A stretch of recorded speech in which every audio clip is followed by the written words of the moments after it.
Welcome to the Bobby Couto Show, where we dive into the fascinating world of human experiences and excellence. With special guests, real-life anecdotes, and thought-provoking discussions. Get ready to unlock and tap into your absolute potential with your host, manifestation coach, Bobby Couto. Are we live? Are we live again? All right, here we are. We're live. Yes, November Livecast, episode 3. Welcome to the studio. Do I say my name now? Good. You do it differently. I would normally introduce you, but you do your thing. You got that trademark thing going on. Yeah. It's your boy Loco TV. I know that. Bobby Couto Show. And we have Colin Diaz. Oh, this guy. School committee member. Oh, Diaz. Okay. My bad. Okay. Diaz, a school committee elect, right? Yeah. Current member of the school committee. He's already there. And thankfully, humbly, fully elected by. He's coming back. Electorate. Yes. He's making a comeback run. And I'm happy for that. How about you? Yeah, I voted Excited. for him, so Excited. Thank you. I'm glad to be here. Yeah, me too, I man. didn't vote Me for too. any other school committee people. Yeah. My vote. That's amazing. I'm just Yeah. putting it out. Can I say something? Sure. You're one of the kindest people I've met through this whole campaign. I met everybody. I went everywhere. And I will say this. Not everybody reached out to me to say hello, shake my hand and say hello, but you did. And I took note of that. You know what I mean? You were always very excited. And I'm like, wow, he's got something, man. He's excited. I like this, and we talked about it with Chris. Chris was on the last episode, and we were really excited about the young. We've got some young blood. We've got some new ideas. And you've been in the city all your life, right? Bishop Conley, I did go to Bishop graduate, right? So you're here. You're receptive to the needs of the city, and I've had the opportunity to be more involved now than ever before with all the politics of the city. But I'm always a little more sensitive to the school committee because I say to myself, you guys have to tread a very fine line, right? There's a line of politics and then there's a line of just human services, right? Because, you're in a realm where you're making decisions for children, right? You're doing literally doing the things that are necessary to propel our society forward, right? So I think politics is one thing, right? We need the streets fixed and, budgets and all that, but the actual safety and well-being of our children comes down to the group of people that we elected, and that you're one of those people, and I'm thankful for that. It's true. I would say it comes down to the individuals we elect and the individuals we appoint. Of course, the school committee, our number one job and our most important job is choosing the correct superintendent for the position, because that's the individual who is our chief executive who oversees the entire district.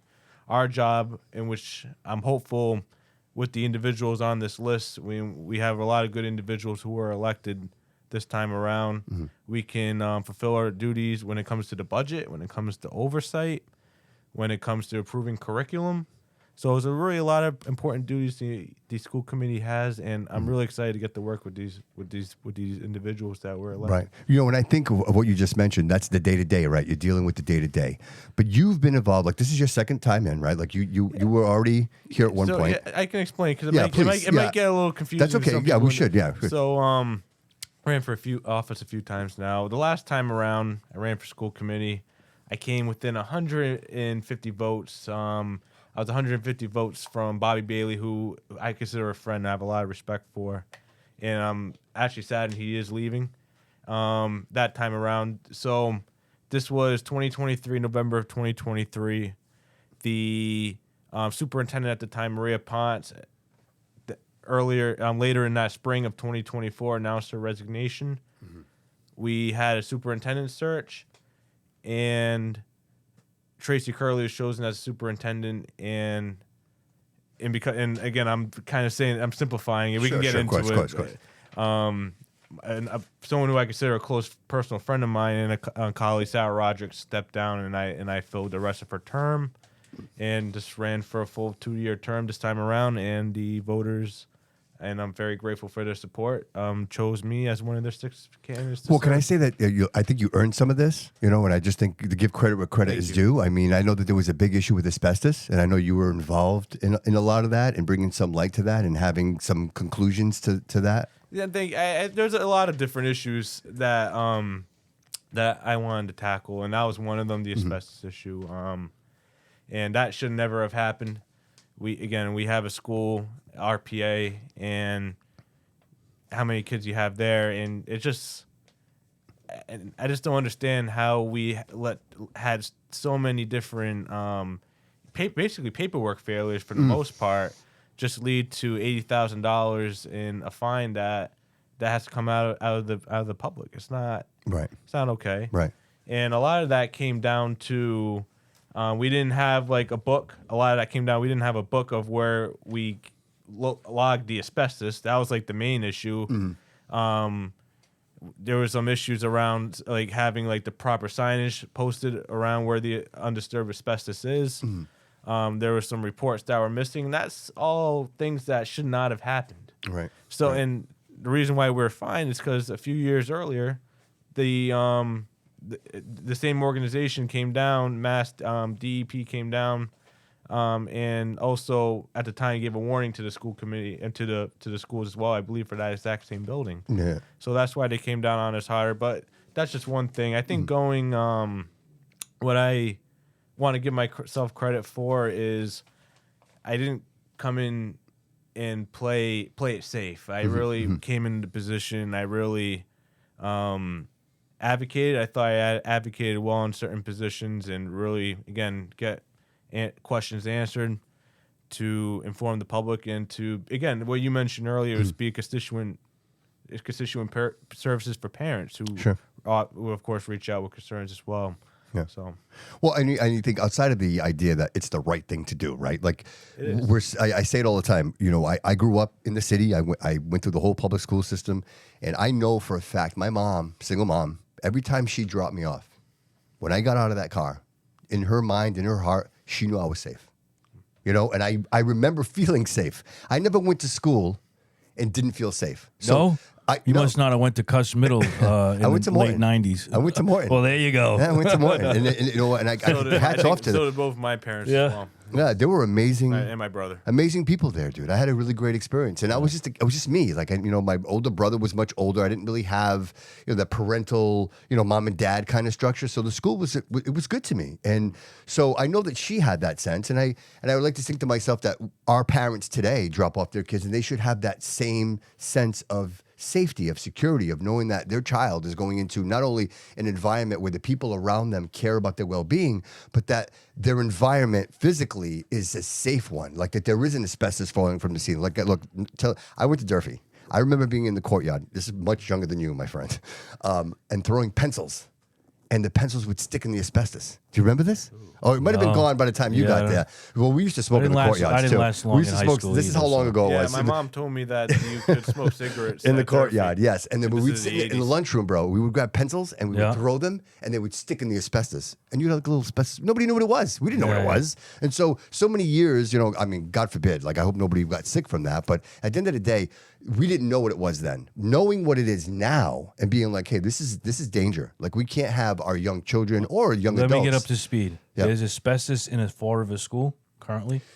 No, what the issue was, in one, I've heard concerns from a couple different institutions, a couple different schools that we're still looking into. There's no confirmed undisturbed asbestos currently, but they need to remediate. Right, and I think the advocacy of members such as myself, Mr. Aguiar, and advocating once that $80,000 fine and the Mass DEP inspection report came out, in the administration, to their credit, also, but again, to their credit, but going back, this shouldn't have happened in the first place. Right. I appreciate you saying that too, by the way.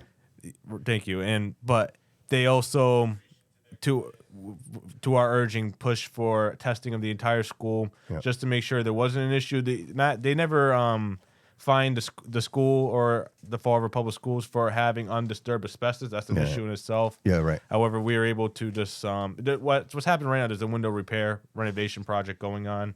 So, and it's an old school building, so they have to take out the windows and renovate. Yeah. And there's a lot of different processes that go into that.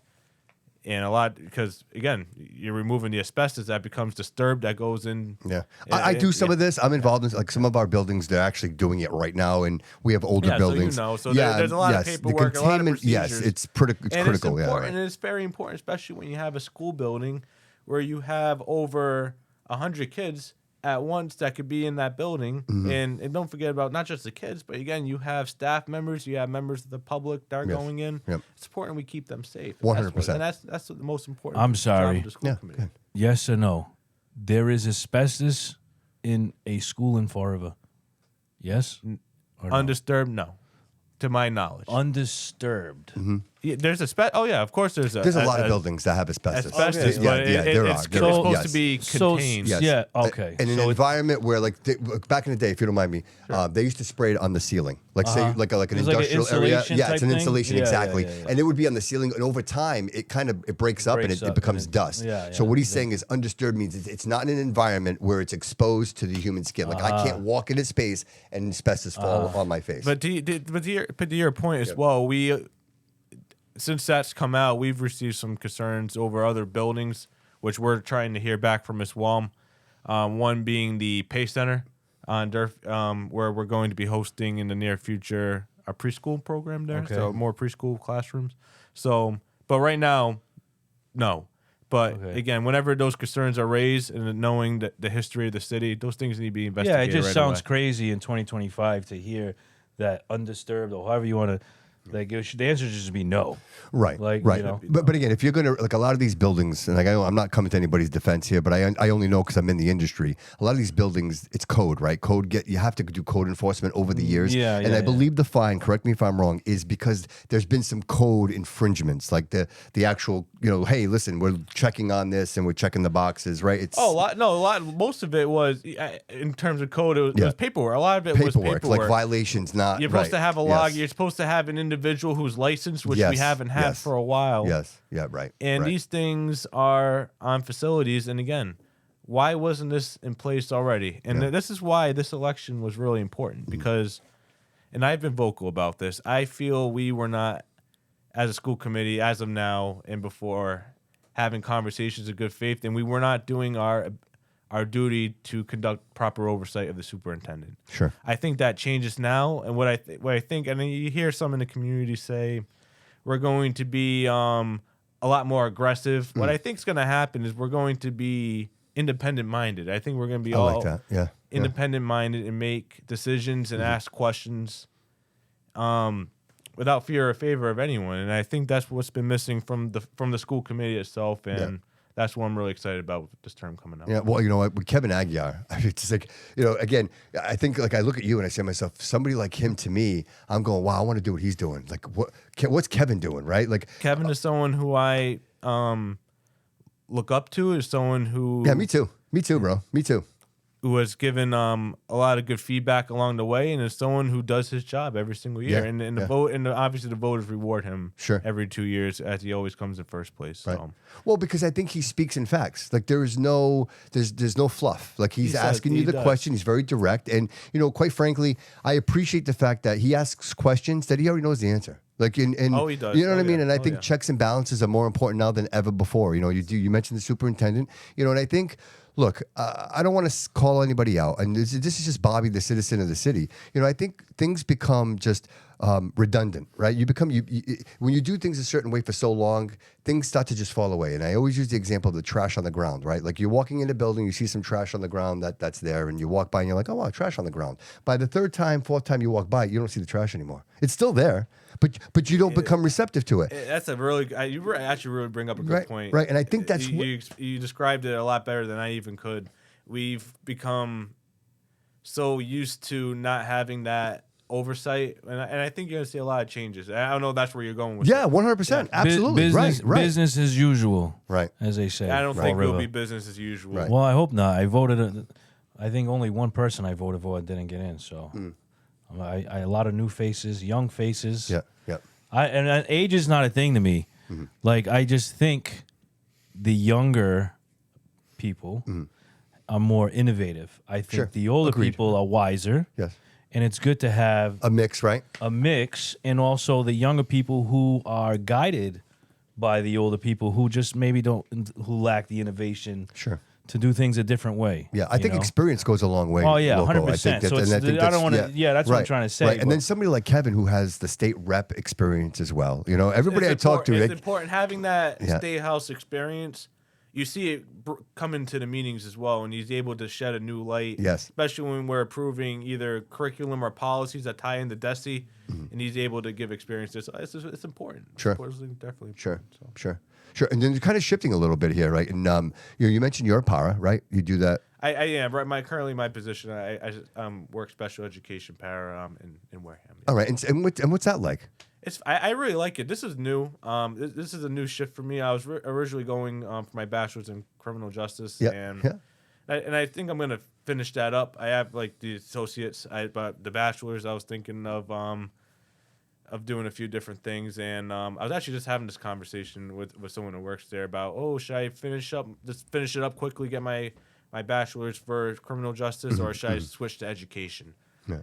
But I was recommended that since I'm almost done, finish it up, go for the ML. I was gonna say, might as well grab it, right? And I liked it. And I close. started this because when I joined the school committee, you automatically, your professional life, you're automatically surrounding yourself with educators, you're surrounding yourself with administrators and people who are in the field for years. Right. So, and right. I really, it really got my attention, and when I did the switch, I really like it. I really like working with the kids I work with, and yeah, I'm really happy where I'm at if you let me ask you, so criminal justice. So were there aspirations for maybe I wanted to police go to be? No, I wanted to go into my uncle is Will Flanagan, and he's criminal defense. Oh, attorney. that's your uncle? Oh, look at that, huh? Hey, can I jump in? Of course, yeah. This is Hey, that guy, that's the GOAT. You know what I'm saying? That's the city. I know. He kind of swayed me to vote for you.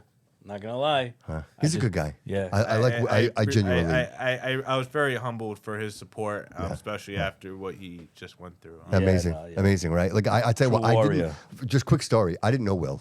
I knew Will was the mayor. Like I've been here my whole life, but I never got an opportunity to speak to Will.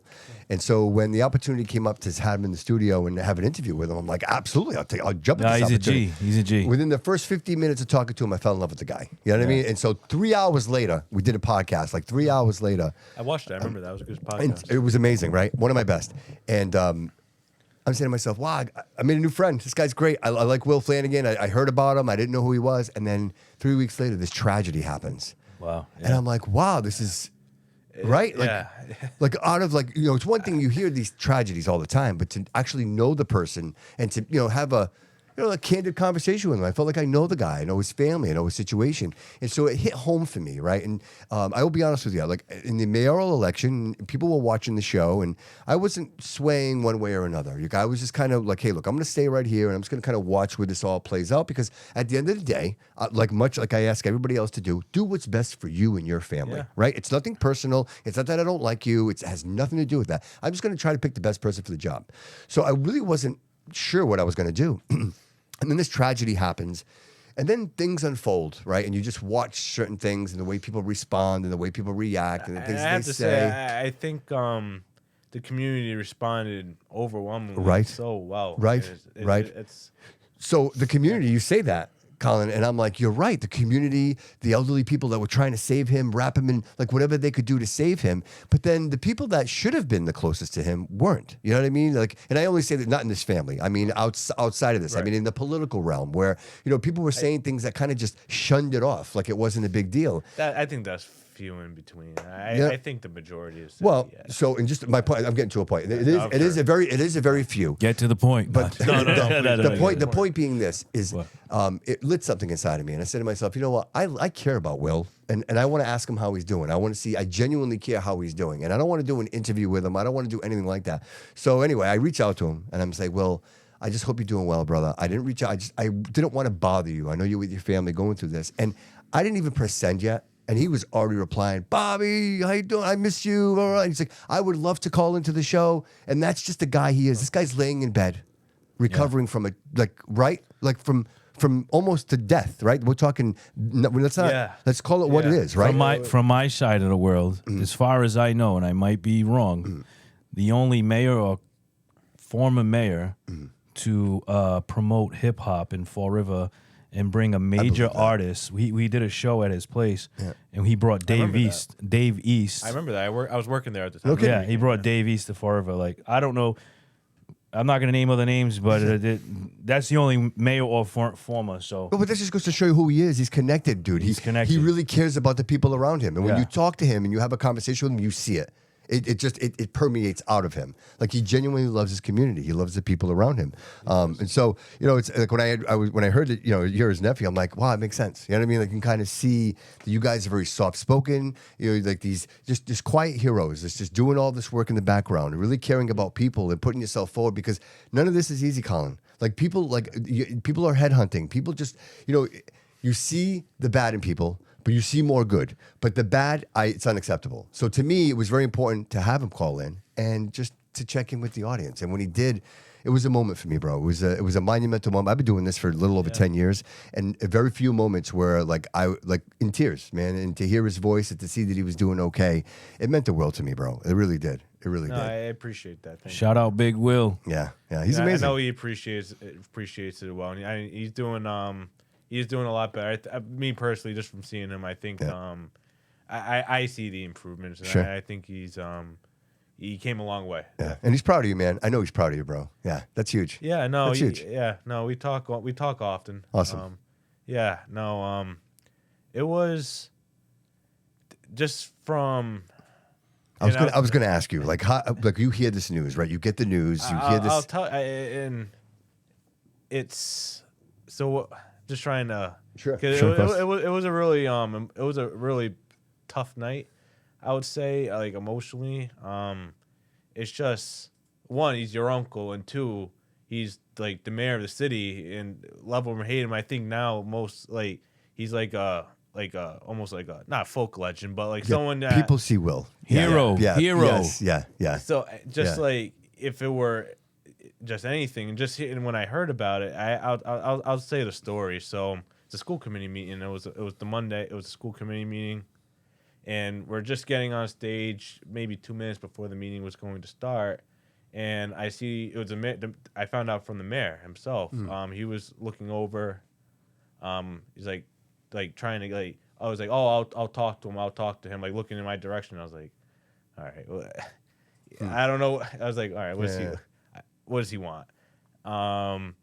He calls me over. We're beside the stage, and then he told me what happened. And it was kind of like a little bit of disbelief. I was like, what? Right, yeah, I'm not, this isn't computing, right. It didn't really hit at first. Yeah.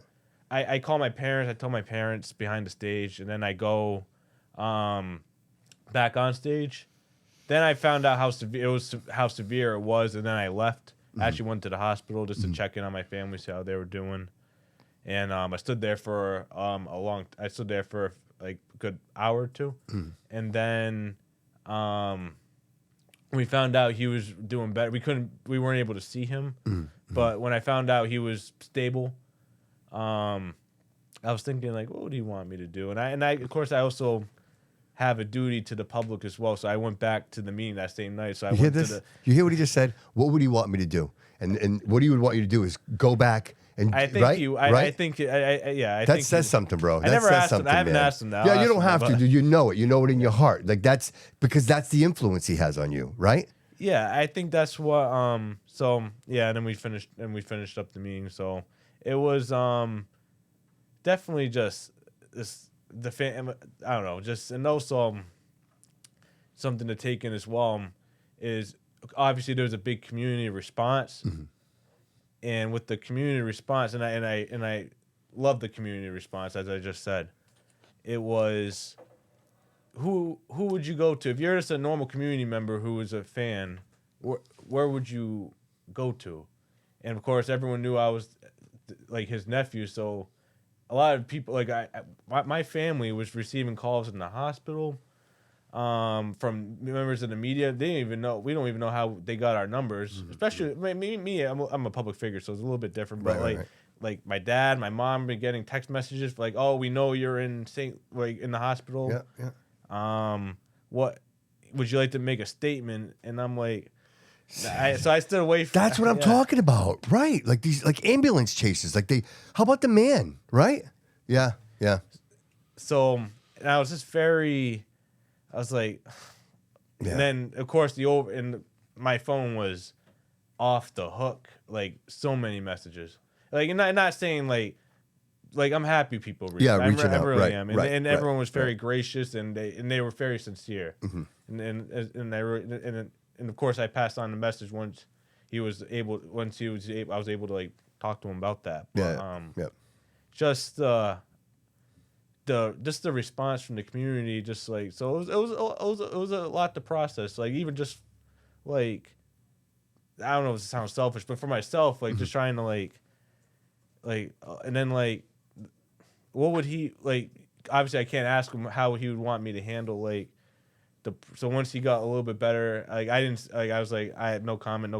Yeah. Once he got a little better, I put out a little just so the community know he was recovering. Nice. And doing better. So Dude, yeah, but it was rough for everyone. You can practice for anything, but like when the moment happens, like you're reacting like this is, and you're probably a state of mind where that's the last thing you want to do. But it's where you have to be the strongest, right? Where you have to stand for the family. You got to be that voice. You know what I mean? And I imagine like public service, man. These are the times that it's not easy, right? You know, because everybody wants to know. People want to know. And most of us in private life, things like that happen. You have your privacy. You're with your family.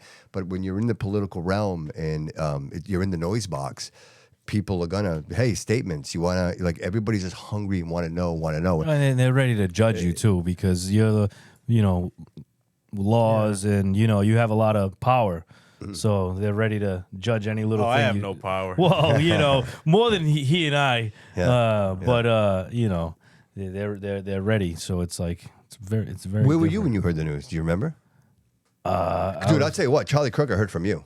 Like you were my. I told you about I that was one. literally 5 minutes before my interview with Paul Coogan. Yeah. That was. I was out there getting ready, and he texted me and he gave me the news, and like it took me right out of my game. Like I was like, yeah, wow, I watched. I could tell. I was. You Yeah, were just like, I was kind of. Nah, like, you look smooth though. You look smooth. I did my best. You were still Bobby Couto. I was trying. Yeah. I was trying. These are hard times, man. Like you don't know how to react to these things, and you almost wonder if.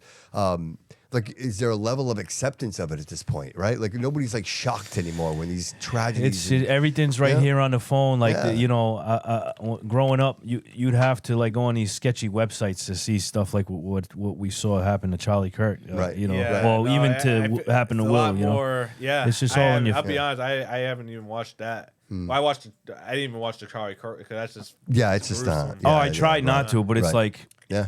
But my uncle, I haven't watched. I'm gonna watch it now. Now I know he's like obviously better.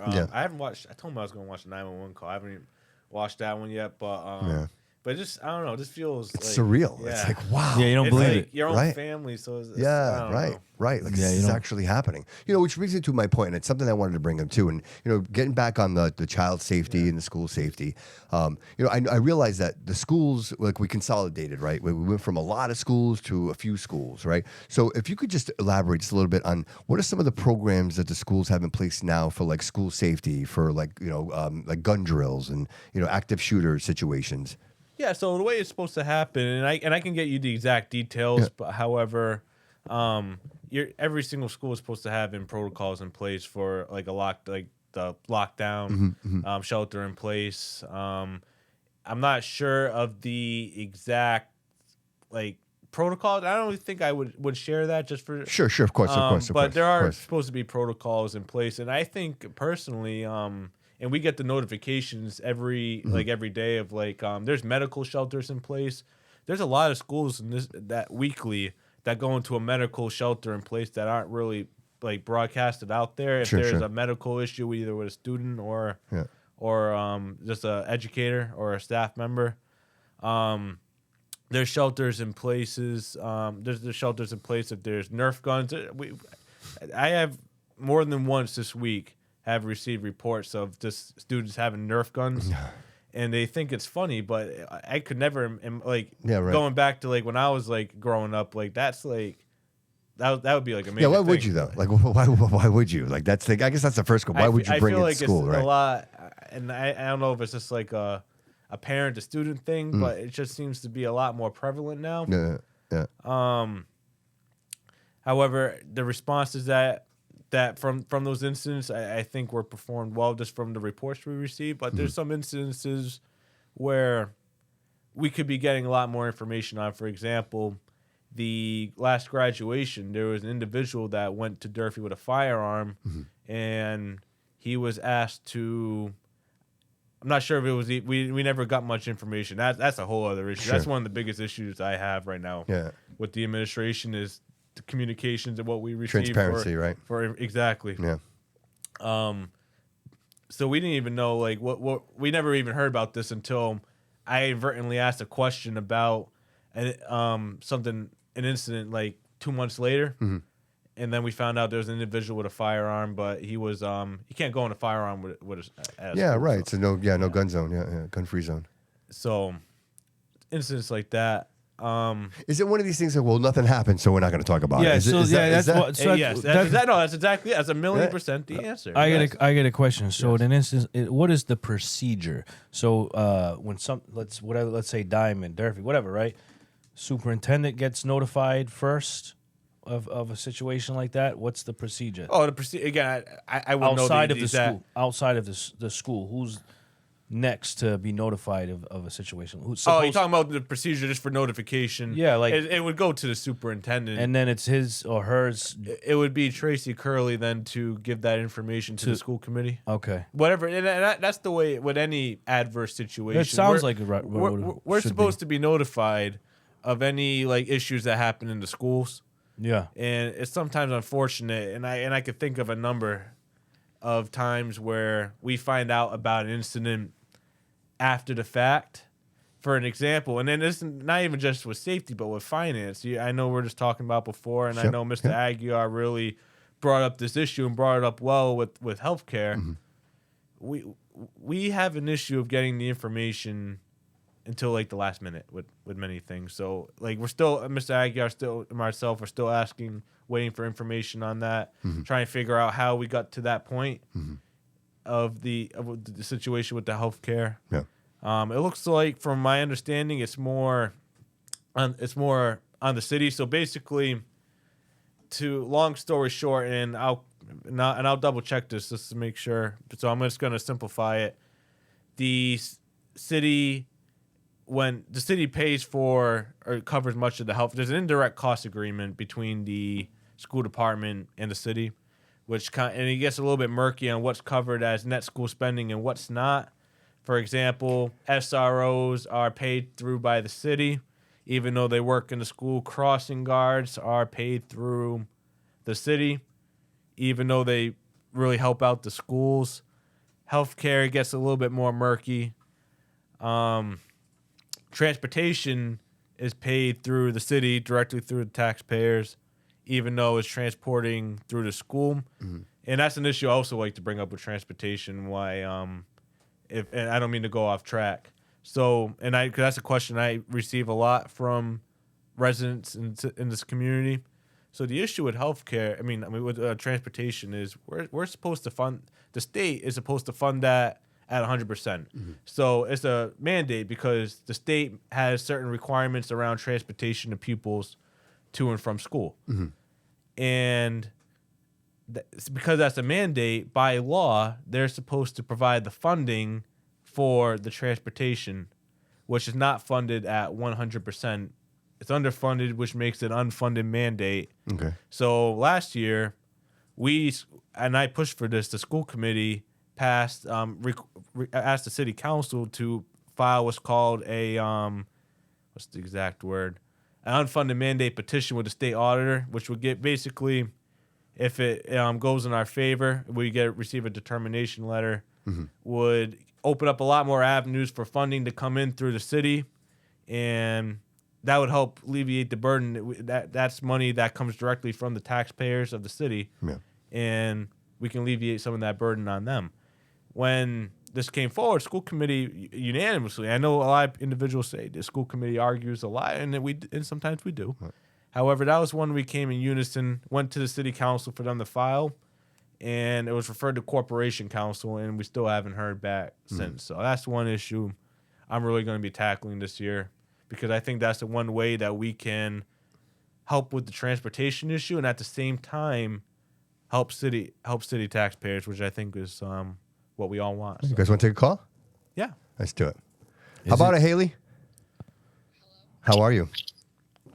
Hi, it's Haley. Hi, welcome to the show.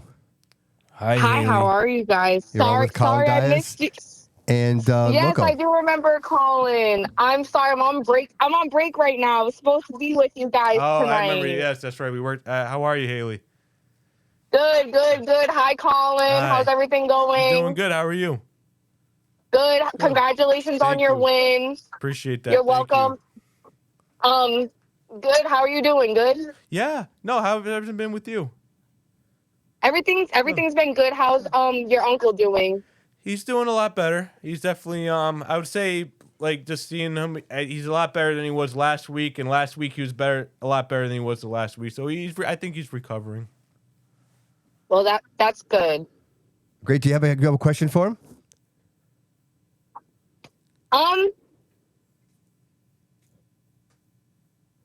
Yeah, Colin, what are your plans to do for this school year?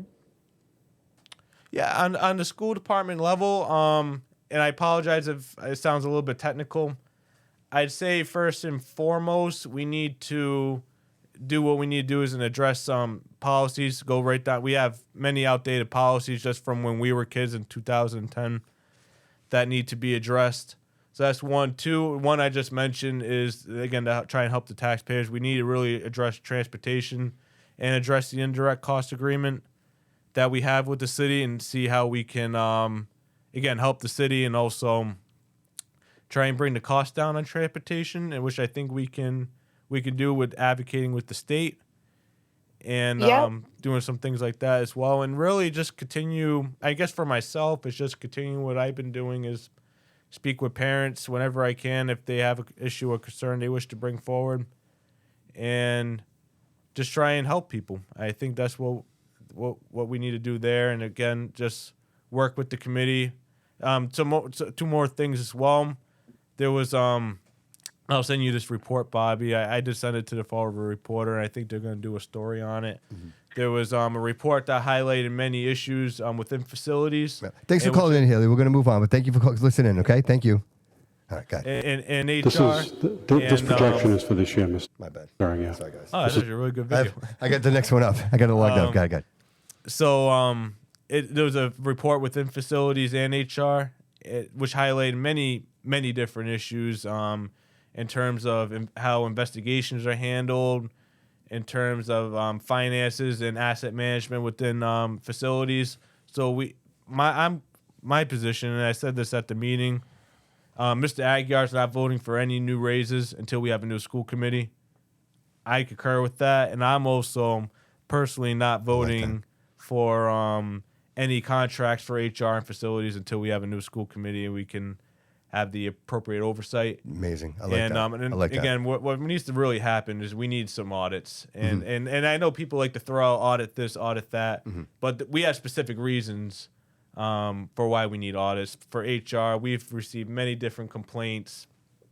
There was a lawsuit filed against the Fall River Public Schools as well, with many different HR concerns as well. And there's another one coming up as well that I board on. We had the $10 million one, I believe, and there's another one that's come up as well. Oh, interesting. Yeah, when Boomer was on the last episode, he I get no details. Right, I don't want to get ahead of it. But we've received many different complaints, many different reports highlighting illegal overtime use, misuse of school department equipment, misuse of funding, investigations not being properly handled.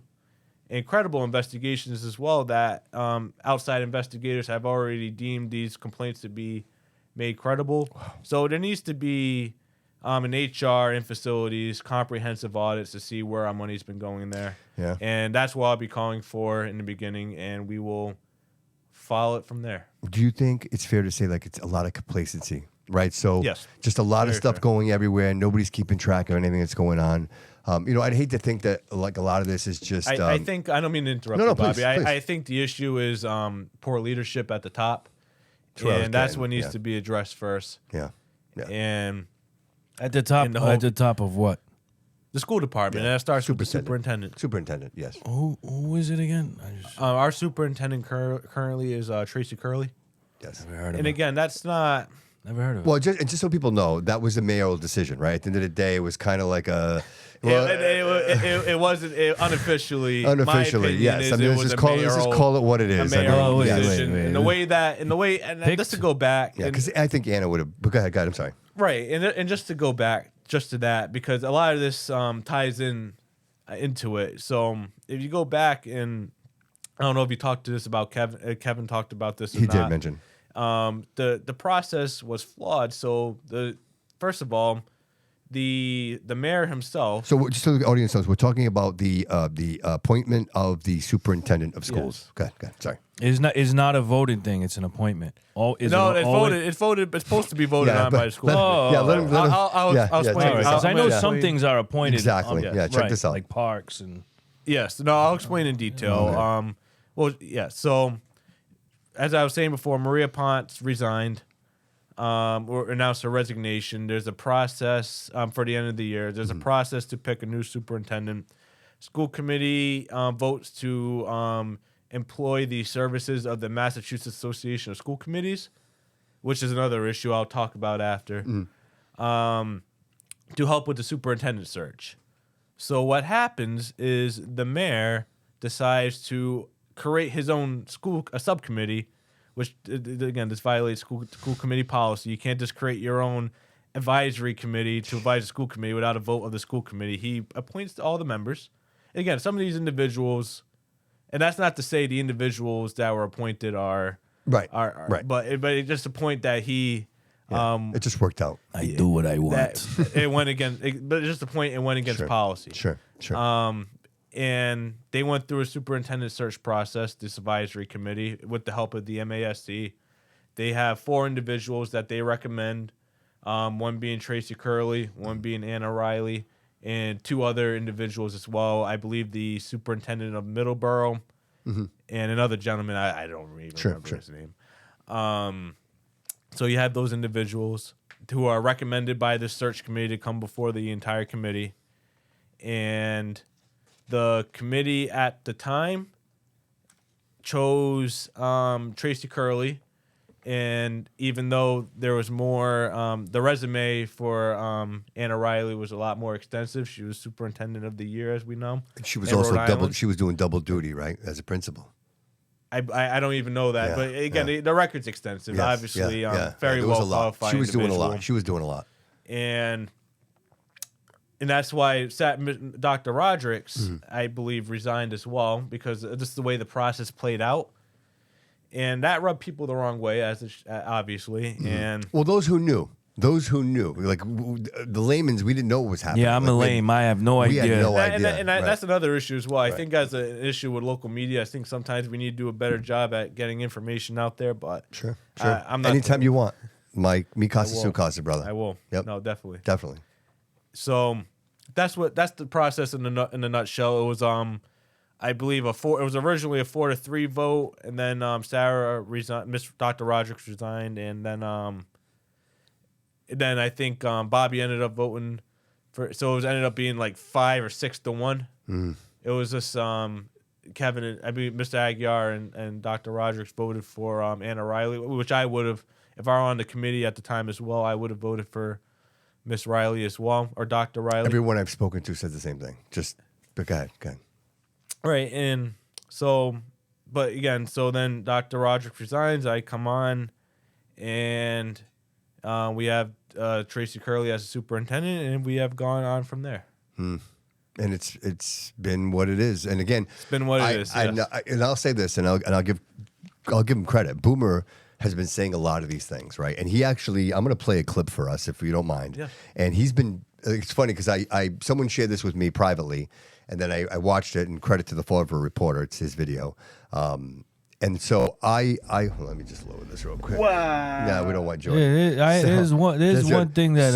So I have it right here. So when I listened to it and I played it, the first time I heard it, there's a lot of conversation there that I'm like, well, I don't really understand what he's saying because there's a lot of ways to move money around, right? And so I'm trying to figure out. I'm still trying to understand it. Right. Again, Mr. Aguiar's been in this for years, Yes. so Yes. he explained He's it masterful. to me. He's masterful at it. He is. So I'm going to play this clip, and I know you were in attendance there as well. This is the most recent city council go meeting, right so I'm ahead. just going to go ahead and play this You mean real school quick. committee? School committee meeting. I'm sorry, my bad. All right, here we go. Projection is for this year, Mr. Aguirre. This is for FY26.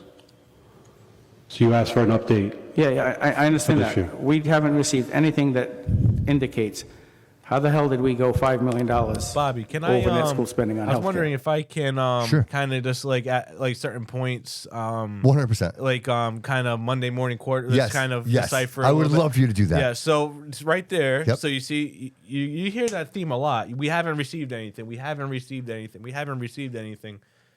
This is a common theme with this current administration, with the superintendent, which I hope changes next month, where school committee members ask for information, provide the information. It's that simple. Right. But so again, so people should watch the school committee meeting. I encourage the public, watch the next school committee meeting and tally down how many times you hear a school committee member say, I asked for this information, I haven't received it. It would blow your mind. It's ridiculous. But again, that's why a majority that wants advocacy is so important. Yes. And that's why this election was very important. But sorry, continue. Okay.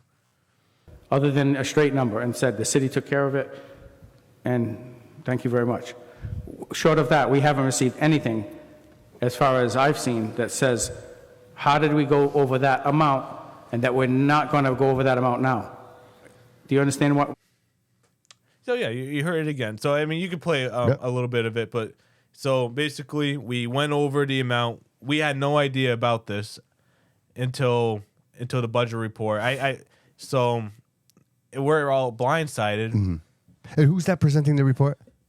Kevin Almeida, he's our CFO. Okay. Of the school department. Yeah, and I don't want to feel bad for the guy, but I almost felt bad for the guy because he had a piece of paper inserted in like a plastic, and that's what he was reporting with. And I'm like, really? Is that the best we can do? That's what you got? So I'm gonna come to you with a $5 million deficit, and I'll be like, hey, here you go. So I got. Anyway. You'd be Concern is? Yes.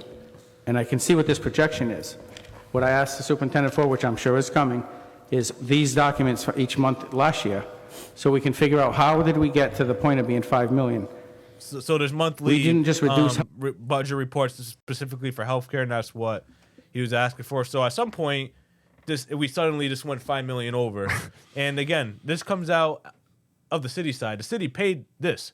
So the CFO, Emily Arpke, went before the city council a few months prior, asked for a transfer, and didn't explain the reason why, or didn't fully explain the reason why. So this is coming out of the taxpayers of the city of Fall River.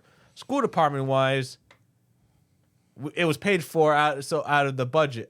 So we were covered. We went a little over 100%. That would be the net special school needs spending. budget. It comes out of the special needs budget. Yeah, it comes out of special education. Yeah. So Yeah.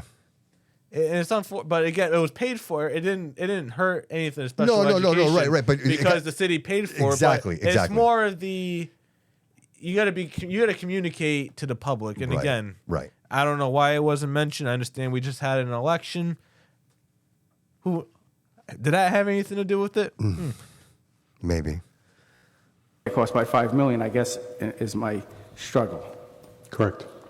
So how? Other than hope, how? How is it that we are at the love that point guy. where, what's the number in order for the city to be in net school spending right now at 100%? What is their number that they're going to pay in order to be just at 100%? What is their number on healthcare For this year, it's for the current year that we're in? $30 million, the number that's there. And that was the number that was budgeted when we passed our budget July 1 For this year, yes. for $30 million. Yes. And they spent $30 million last year, Yep. which was $5 million more than what was originally budgeted. So when we passed our budget July 1st, you're telling me that they increased the budget by $5 million to be at 100% in net school spending? What we've talked about and what we weren't getting credit for before were the reimbursements that you see at the bottom. And so the reimbursements at the bottom net out the number to $29.9 million. And that's part of what we've been discussing as part of the was right the first indirect time. cost agreement, that we should be getting those credits that the city's getting. And so with that, we are under budget. So we really went over by 5 million? With the new method, we would not have been over by the 5 million last And year. why yes. was this new method not told to the committee, or what is that? Like over the years? It was never, something that was never communicated to us. I was not able to see the revenue side of things. How is that acceptable? Who's the guy answering the questions? Kevin.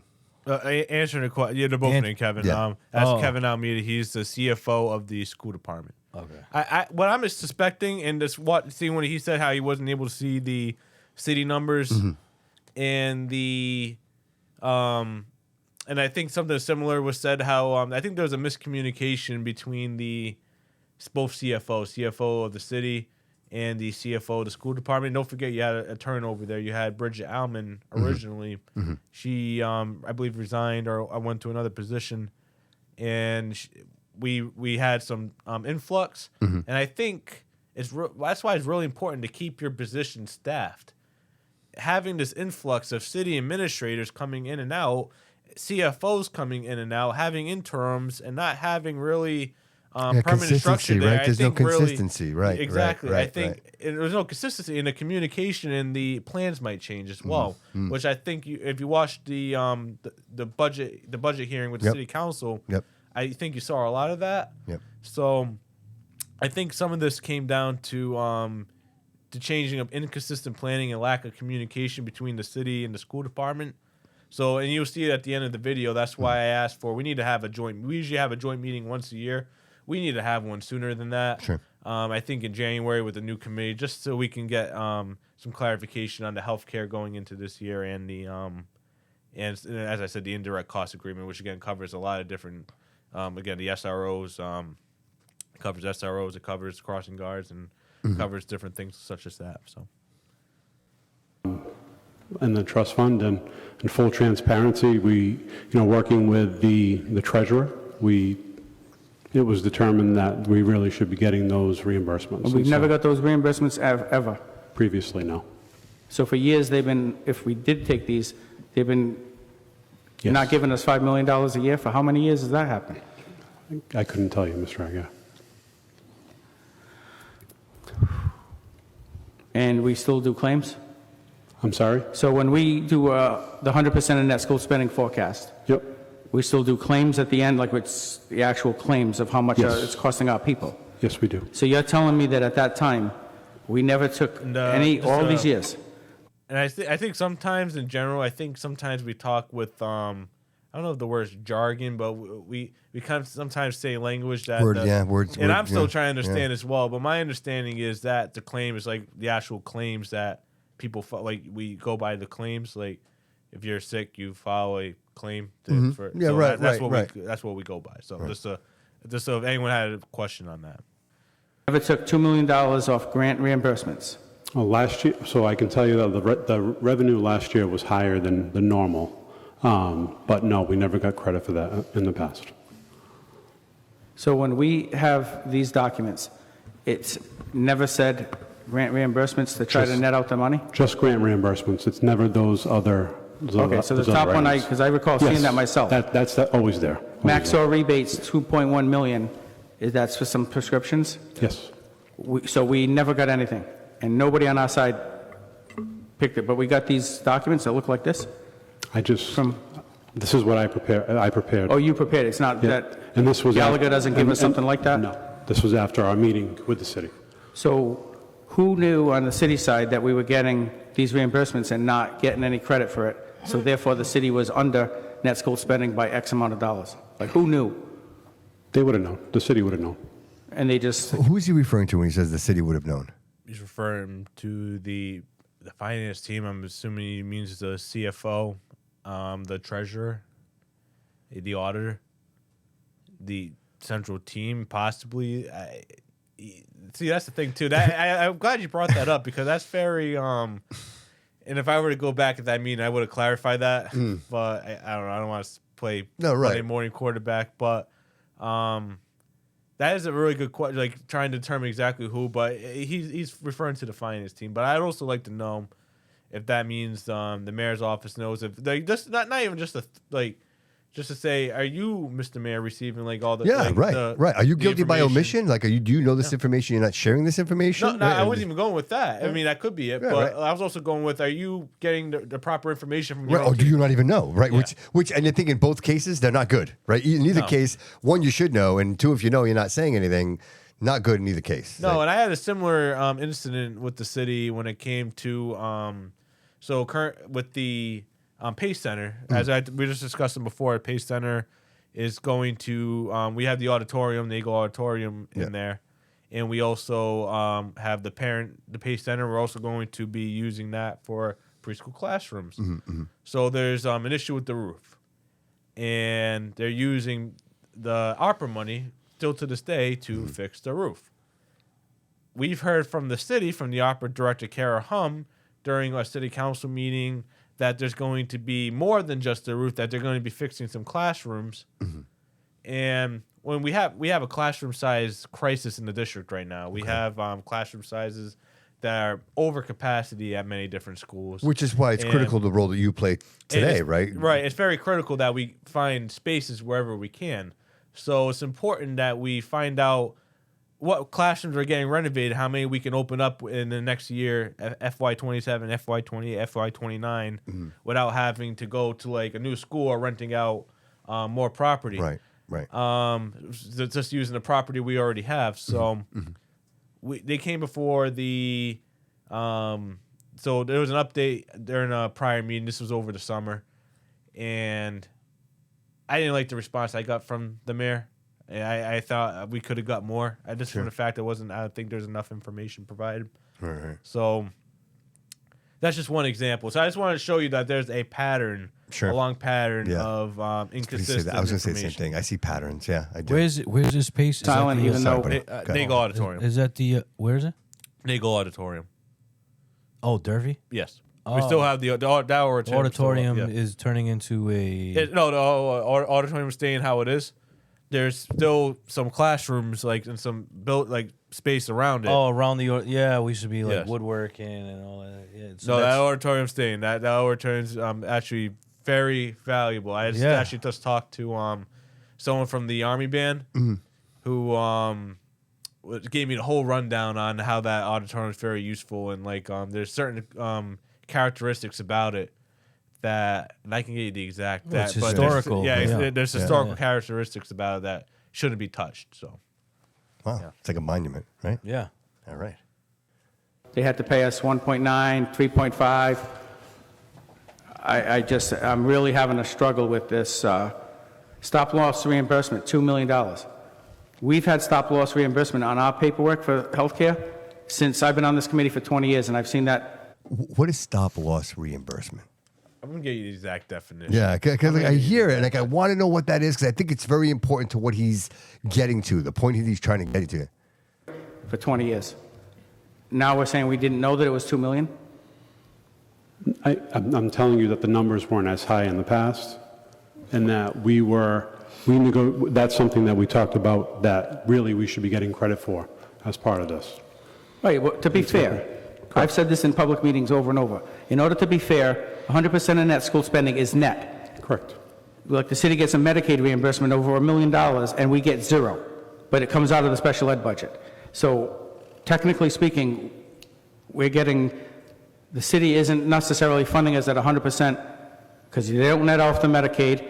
You're telling me they didn't net out If I can $4 or just $5 million. quickly explain, Sure. It's basically like the deductive, the number. If the loss goes over the deductible, you have insurance for that. Oh, okay. So that's the long story. So you would get reimbursed on that loss to a percentage of that. Okay, that makes sense. Okay, all right. But then we get told that they're $5 million over net school spending. How the hell does that happen?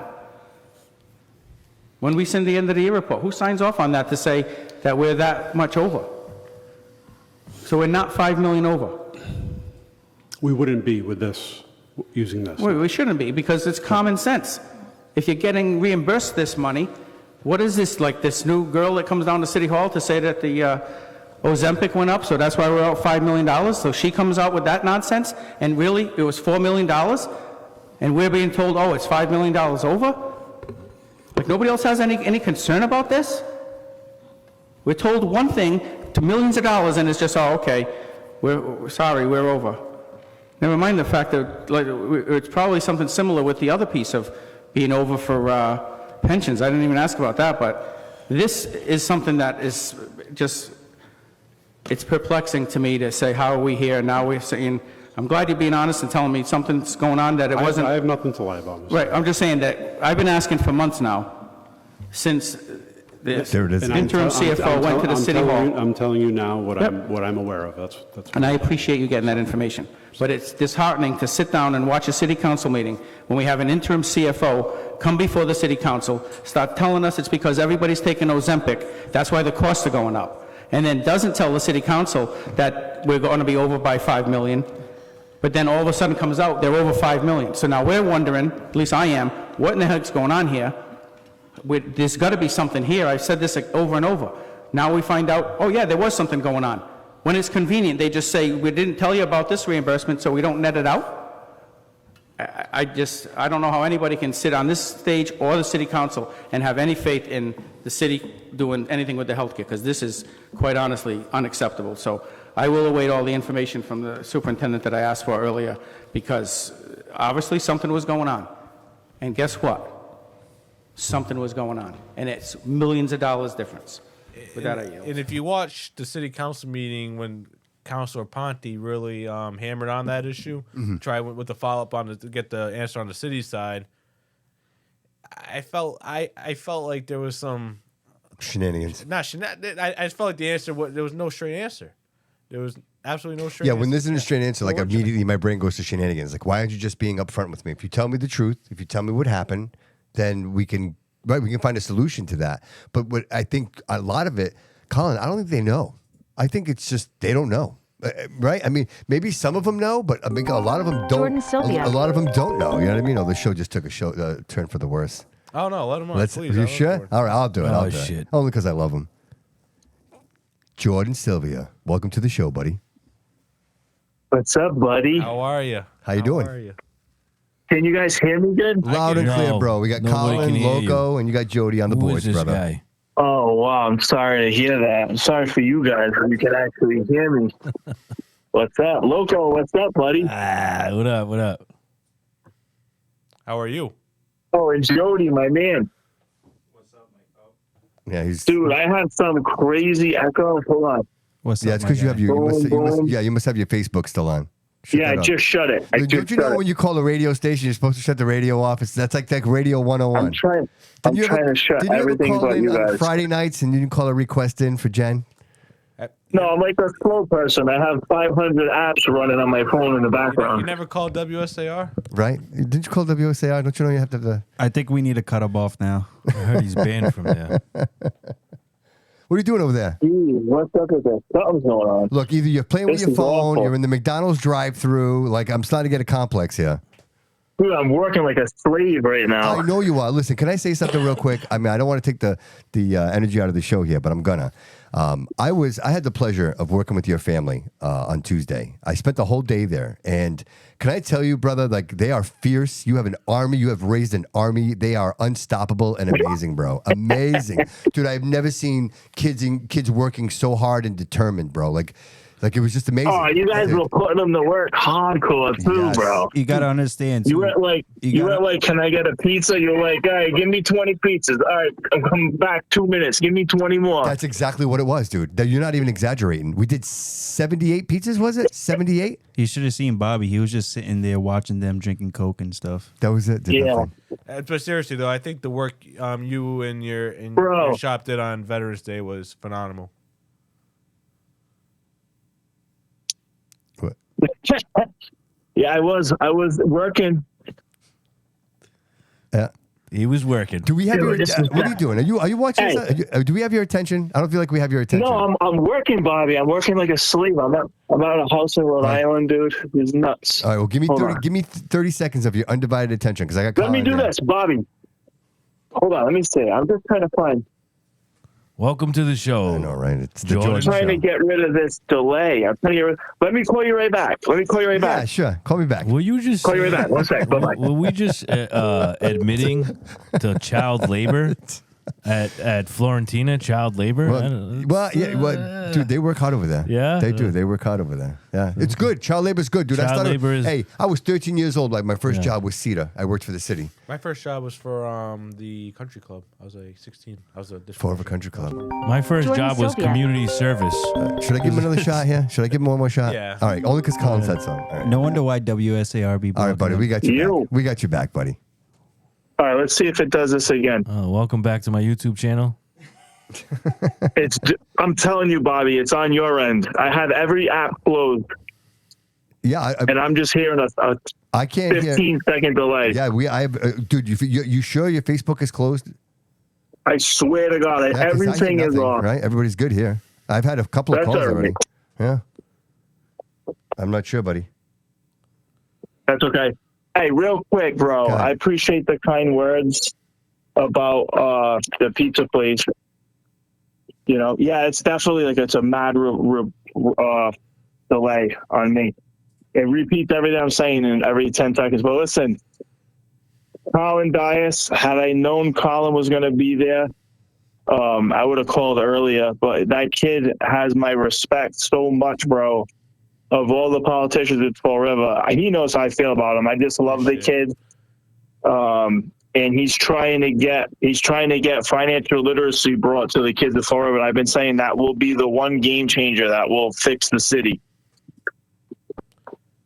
Yes, to what he's just referring to, what Jordan's referring to is superintendent is considering.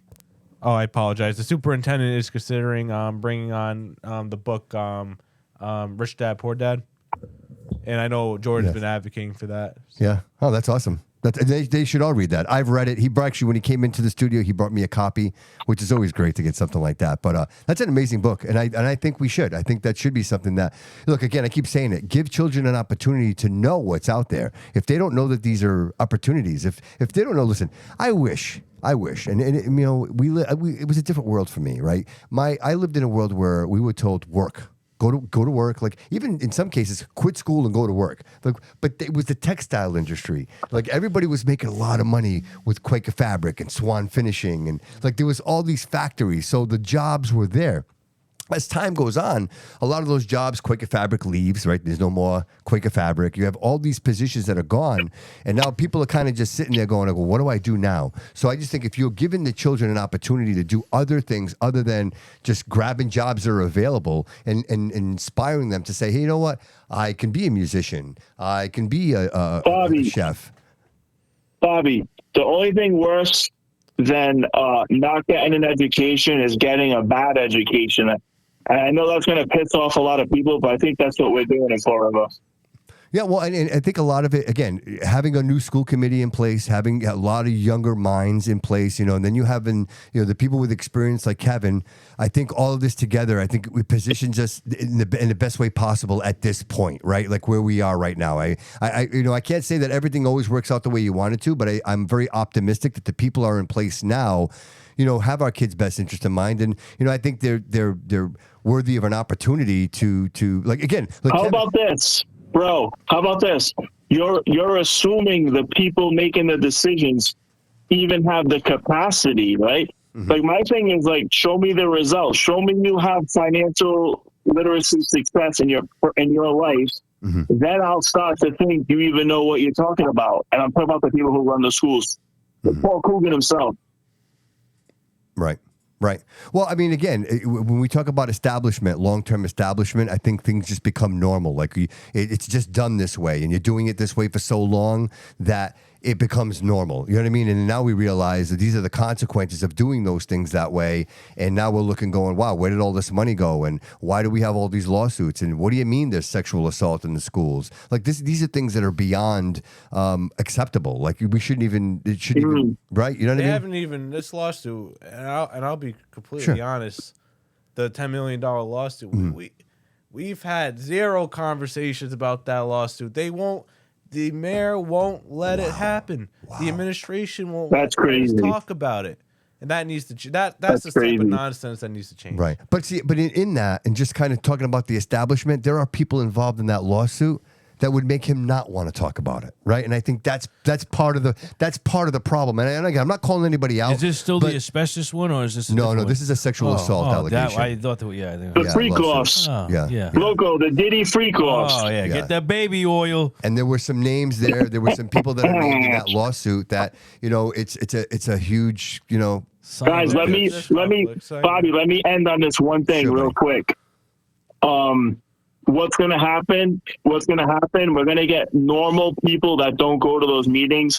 The last meeting I went to when I saw Colin, the night his poor uncle got attacked, there was nobody from the public there. There was a couple candidates for school committee and a bunch of people who work there. I say a bunch, there was like 10 people total in that whole auditorium.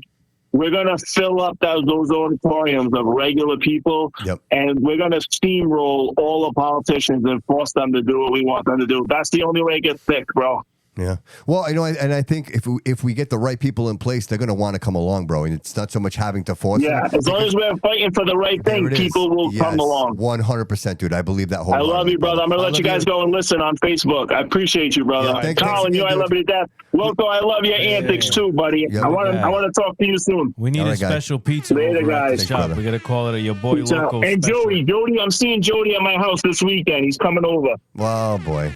Oh, there it is. Later, guys. See you later. Bye-bye. Listen, can I segue into something that got mulled over, and you're really good at your job, so I'm just letting you do your thing. And so we were talking before about monies, and I'm just drinking this tequila. I'm fucking lost. I don't even know what the money's.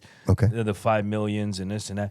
But I did hear something that I know very well, Ozempic. I heard that over and over again. So what is this? We spent money on Ozempic in Fall River? I think that's what I actually don't know. That's one of the things I'm trying to figure out from the city side is what we've done. So again, the city, that's something that the city pays for or pays most of it. Mm-hmm. So Yeah, it's even though the school department, a lot of it's paid through the city. That's why through the indirect cost agreement. I know it gets convoluted. And I'm still trying to learn much of it myself. But like I said, there's certain things that the city pays for that you would think or make the argument one way or the other that it should be something that the school should directly pay for. Right. And as I mentioned before, the SROs in the schools, crossing guards, and I can send you the list. I have it on my phone. The actual agreement hasn't been updated since 2018. So that's one thing that needs to be addressed. That's one of the things I said for year one with the new school committee that we need to renegotiate with the city. Colin, who paid for the Ozempic? The taxpayers. And who took the Ozempic? Students. What? No. Hey. No. What? I just want like 6 months worth. I got a little bit of a. I'm messing with you, bro. I heard Ozempic. I didn't. What? It was an example. You know what? Let him answer. I think the city paid for Ozempic. I think it's to help with because you don't have to pay for other issues. Like if you have like a weight issue. Yes. It's a health concern, so it's actually used as a medicine. In some cases, the city will help. It will help. Where? What do you mean where? What do you mean where? Who? The city's buying Ozempic. Yeah, it's a health insurance plan. They cover the cover employees. Yes. Okay. Oh, sorry. Yeah. All right. It's part of the health plan. Okay. Yeah. Well, again, the idea. I guess the idea is what they're saying is should it be part of the health plan? I guess that's the argument. But in my case, look, if you can help people lose weight and if that's what it takes, I think it's cheaper to pay for the Ozempic than it is to pay for your cardiovascular. Yeah. That's the thought process. I guess, trying right? not have to pay for something. I guess that's. We don't, because it's a city line item, we don't really get much of that. That's why Mr. Aguilar really requested that update, just so we can find out how we were given $5 million extra dollars. Well, let's throw this out there. I don't know. Let's say, let's say $5 million for Ozempic. I know that's not a number, but I'm just saying. Okay. How much are we spending for actually good food? Because when I went to school, nutrition, right? Yeah, that's a good point. I like that, Colin. Things like that. This is crazy to me. I don't know. I don't know. Yeah, no, I know what you're saying. There should be nutrition in schools, and I know Ozempic. It's a beautiful thing. Yeah. No, it is. You know. Yeah. I hung out with a guy whose name was Fat Joe. Now he's Skinny Joe. So. And he'll live longer. He's going to live he's longer. maybe we don't know what the effects of Ozempic, but no, but you know, it's just crazy to me that you got these other countries where they go to the cafeteria and they're eating better than I do. I went to Japan, France, in 24. So much different. The school systems, and we're eating the most processed garbage. You know, like when I asked my kid what he got from school, I got a bologna sandwich and tater tots. I'm like, what the hell? What are you in Dartmouth House of Correction? Like, what? You know, it's I think it's a state of evolution. You know, when I say a state of evolution, I think, you know, as time goes on, we learn. You know what I mean? Like, you know, what we knew in the 60s, we thought was good. Like doctors were prescribing cigarettes in the 60s, you know, in the 50s and 60s. And now obviously we know better. Like it's not really good for you. And I think much like the schools, it becomes a process of just providing something as opposed to saying, hey, you know, this milk, is this healthy for the child, or are we just giving them milk, right? Yeah, no, and definitely I recommend to parents if your child tells you something about the meals, if there's like unprocessed food or undercooked food, please make sure you report that to the appropriate individuals to take care of that. Colin, how does that work now? Where does the food come from? Is there an organization that we hired? Winston's. Okay. Yes. And they're contracted to provide us with food for all our schools. I didn't know that. Did you? What know did that? he say? Worcester? Winston's. Winston's. Horrible. Winston's Culinary Group. Yeah. Get rid of them. Are they horrible? I don't know. I've never eaten the food. In the school have you eaten the food in schools? You can have an opinion if you've eaten it. Have you eaten it? It's been a while. Yeah, I haven't eaten. Dude, you know how much it's. But wild? it's still bad. I know you're 22, bro. I but- have a kid in high school, and he tells me the school's disgusting. The food's, That's different. he goes to Diamond. Yeah. Shout out Diamond, great school, but the food is ridiculous. Oh, Diamond. I don't know if they could be. That's different, I think. Yeah, they could. No, they could be with Diamond. I'm not sure. Yeah. Because it's vocational, it's different. It's a different budget, It's a right? different school system. I mean, yeah. It's like state, right? State. Is it state? It's a regional school district. So because Kevin mentioned like, because you can't. Did you know this? You can't offer the same programs in Durfee that you do in Diamond. just discovered that. So I'll tell you one issue that's coming up that I think the community should know about. There's going to be for the CTE program, our vocational program. There's going to be a straight lottery to enter into the when you enter in, they kind of filter you and see which one you'd be at the starter program to see which shop you'd be best with. Okay. That's going to be a lottery. That's not going to be based off of which it kind of was. Yeah. Not merits. No, it's not good. No. And I think there could have been a weighted lottery where you take in some merit, and it was worth having the conversation. Sure. Do you guys find that, like, not to cut you off, but are you finding that more students want to attend Diamond than Durfee? Is that always like, is there always so in other words, are there kids, like, I'm sure is there an overflow of kids that don't make it to Diamond, right? I guess that's my question. I think there's definitely kids that don't make it to Diamond because they had higher standards, but this is a state mandate from DESE that they're redoing this year. We have to redo some of our like the policies around vocational. So that's where that came from. You just brought it up, so that's why I wanted to mention it. This is a segue into another something I hear a lot about. Obviously, Colin, you're a great interview, by the way. I'm really enjoying this, man. I just want you to know that. Yeah, this is great. I got some more school stuff for you, so keep going. So we have our school department budget hundreds of millions of dollars, and our test scores in reading, writing, math, science definitely need to be a lot better. And we discussed it at the last meeting. And the question that I receive is, why are we approving all this money to the schools and we're not getting the best bang for our buck? And they're right. So me as one member, when we received this curriculum that's $2 million, and we look at the data, and the scores are plateaued or they're not improving based off of the investment we're making in the curriculum. Yeah, you're going to question the curriculum. No, I'm just not going to vote for it. Right. And again, it comes down a lot of it to accountability, and I think a lot of it also comes down to making sure our educators are taken care of, taken care of. And they feel like they want to be here, create an environment where they want to be here and they want to thrive. I think really goes a long way as well. So, yeah. So no. To your point, there's a few curriculums already where different programs where I'm not going to vote for because, again, the data doesn't show it. And if you're not going to provide the correct answers, I can't vote for something if I don't have like. Oh, 100%. I almost look at it like I'm a juror. Almost, you have to meet a reasonable doubt to get my vote for something. That's the way I approach the position. Sure. Colin, I just want to ask you like just a pretend question, right? Just a pretend question. So like I'm one that believes that if you give children an opportunity to do what they love most, they typically will take that opportunity. Like I think they're just drawn to it. They don't even realize it takes no effort, right? Like if you love doing what you're doing, it takes no effort. So like when I hear that there are kids that want to get into like a vocational school and there's no room for them, I say to myself, well, much like I didn't know we didn't have a trauma unit in the city. I had no idea until, Will had that tragedy happen. It's in New Bedford, and in here we have a population of 100,000 people, right? And how is it that we don't have maybe another vocational school, or maybe it's Diamond number 2, or like realizing that again, they cost money. I oh, think 100%. But my point is, I don't know that a liberal arts degree helps anybody. Right. And so I think if you just go through the process and you graduate, then you just graduate. But if you had somebody in a situation where they're like tradesmen and they're doing something with their hands and they're actually learning a trade that will feed them for the rest of their lives, I see the value. I feel like Well, Durfee's always had that though, the trades, right? I mean, it's not the way. It's been, I feel like it's a lot more now. But I think it's a really important point. And I think if you show interest, you're going to see expansion.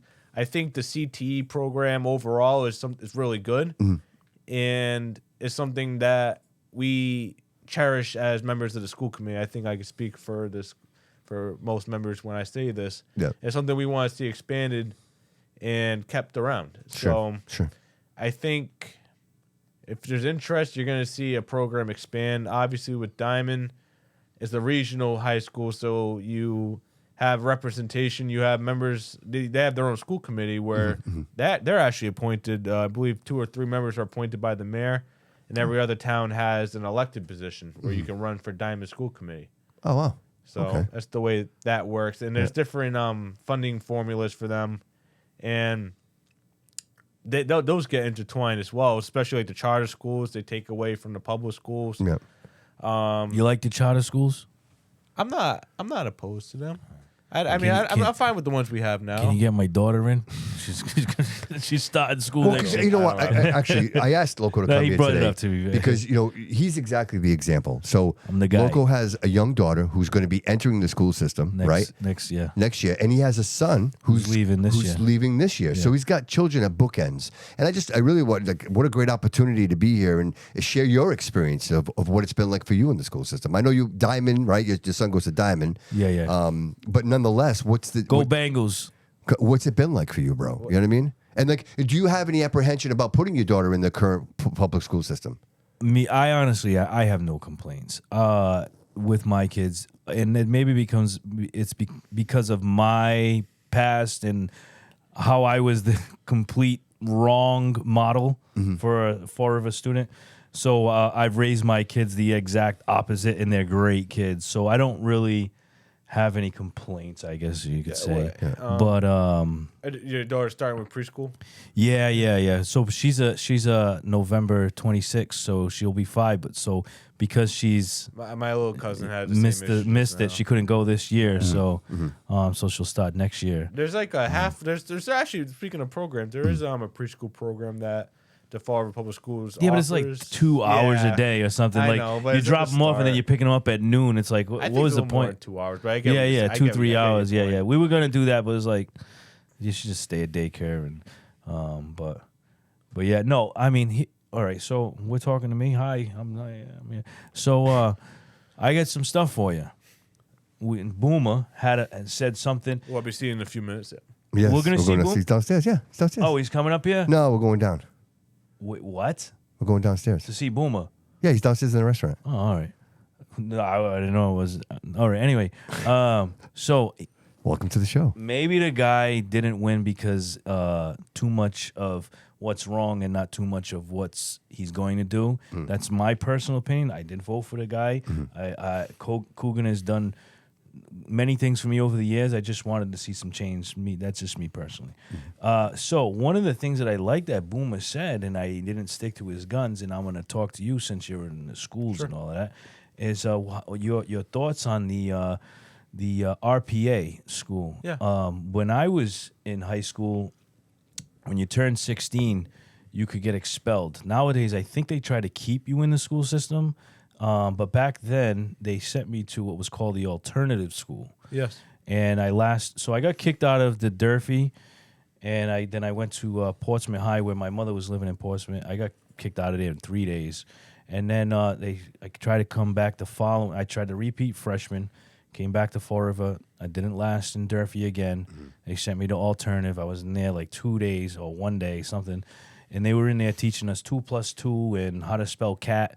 And so I wasn't in there long, but from what I got out of the alternative school, which I guess now is called RPA, like Boomer said, I personally think that school, I understand it's a necessity to help those type of students in a different capacity. I get where you're going with. You know what I mean? I'm excited to answer this too. Yeah, so I just personally think it's bullshit to separate kids and tell them you're not good enough to be with the rest of the fucking kids. Put them in the same school. That's just my opinion, but I want to answer this. want to know really how you feel about it. No, I agree with you. I personally believe again, this is an ongoing issue with RPA. There is the process to enter RPA has come under a lot of scrutiny, and rightfully so.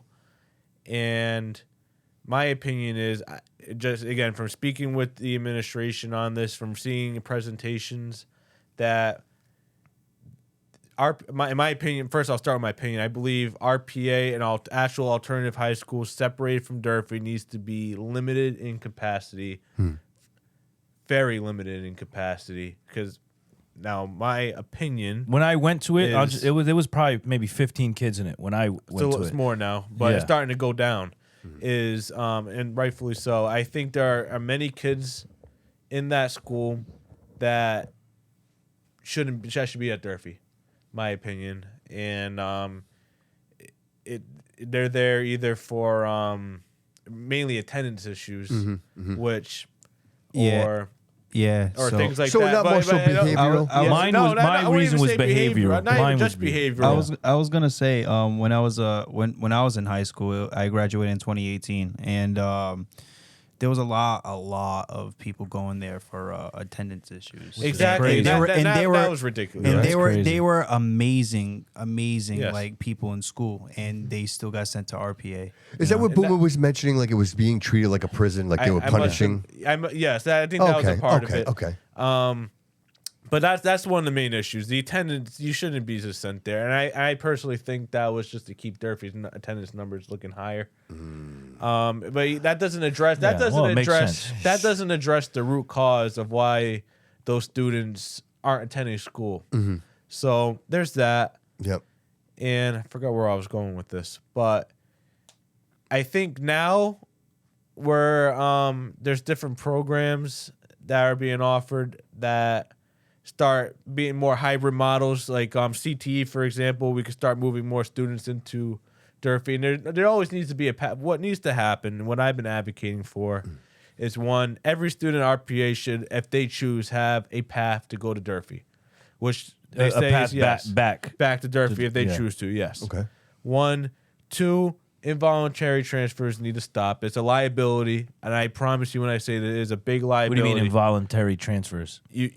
When you're told, all right, you're going to RPA, no matter what, you have no choice. You have no skin in the game. That's that is what happens now, right? It's a lot less now. So my understanding, exactly. So I've been hearing from parents recently saying, "Oh, my son," for one example, and it was posted on social media. "Oh, my child was on their phone. He was threatened to go get sent to RPA." You can't do that. Wow. That's just if that's true. Yeah. That's not okay. Right. It's not what the school was meant for. I think if you either have some sort of felony record or there's a violence, there's a risk of harm, I think RPA in a limited sense is okay for that. But I think for most of the students that attend there, I don't see. I personally don't see the need. I think we need to be more inclusive. How long's it been there? How long's this RPA been there?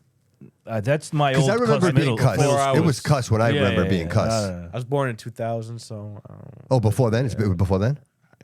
I know it's been around for years. I Yeah. think so. No, it wasn't. It wasn't there. Yeah, it wasn't there. Because I went to alternative after. Because I remember, I never heard about like I was young. this I was either RPA. really young or not It even was on born. Dwelly Street in the early 2000s. Okay, so they moved that it over there. military or National Guard base over Oh, there. yeah, I know That's exactly what you're where- talking about. Wow. What's the graduation or success That's funny. That's exactly what I was right gonna there? ask. Everybody, because I have a cousin I who gave you the exact number. he's early 20s, so I know he got either kicked out or didn't. He didn't finish high school, but he was in the one that's at Rock Street. I can get you the exact numbers. They're nowhere near Durfee. However, I believe I could say this that it has been improved. The graduation rate has improved. Yeah. And who's in charge of that? Who, like, is there like It's the principal. It's a so school. they have their own principal? Yes. Okay, I wasn't sure if it was part of an organization. Yeah, but- it used to be Kyle Riley, who I All thought right, did a really okay, good job there. Okay. And now it's a new lady, Stacy Monet. So, but that school is all. I just want to be clear because I don't know. That school is all the bad kids. Is it? Or No, is it's not. It shouldn't be. No, it's not all the bad kids. So not special at all. Not at special all. needs is not at Durfee.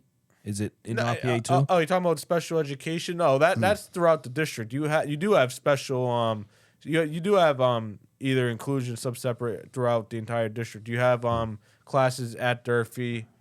You have classrooms spaces at Stone. The therapeutic day school is more that's a little bit different. That's more of a therapeutic school. If there's or students get sent to collaboratives. What's that? A collaborative is a school specifically to help with like either severe behavior or severe medical issues,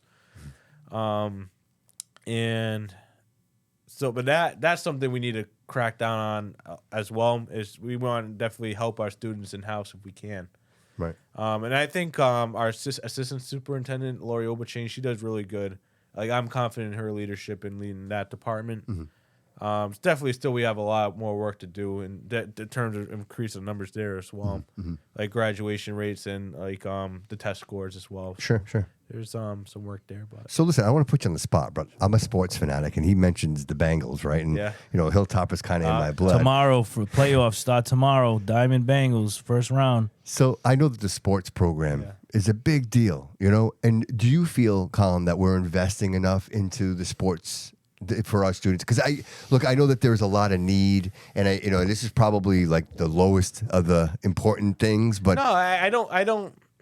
Watch me now receive like concerns, but I don't hear many concerns. Yeah. Obviously, there's the sixth man. I think and I guess like you said, it's not like something we hear about. the most, right. But I don't hear any concerns in terms of lack of sports. I mean, I've heard a complaint or two along the way, yes, but it doesn't really come like up right now. Because when I think of Fall River, like that's a big part of what we are, right? Like the Friday nights and everybody in the stands and those are watching still the going well, Hilltoppers yeah. and all those things. And I think they're so important. Like I don't know that it gets enough publicity, right? Like I don't think everybody knows when the games are happening, and it just to bring people together. We have all these great. Right, like the new Durfee, we've got these great. So why not have everybody show up? Why not create situations where maybe there are some food trucks and we're making a big deal of the Hilltoppers playing the Whalers like it used to be, right? If the Hilltoppers were playing, look back in the Heron days, if it was a Whalers Hill, forget it. Like the whole city shut down. Like it was a big deal.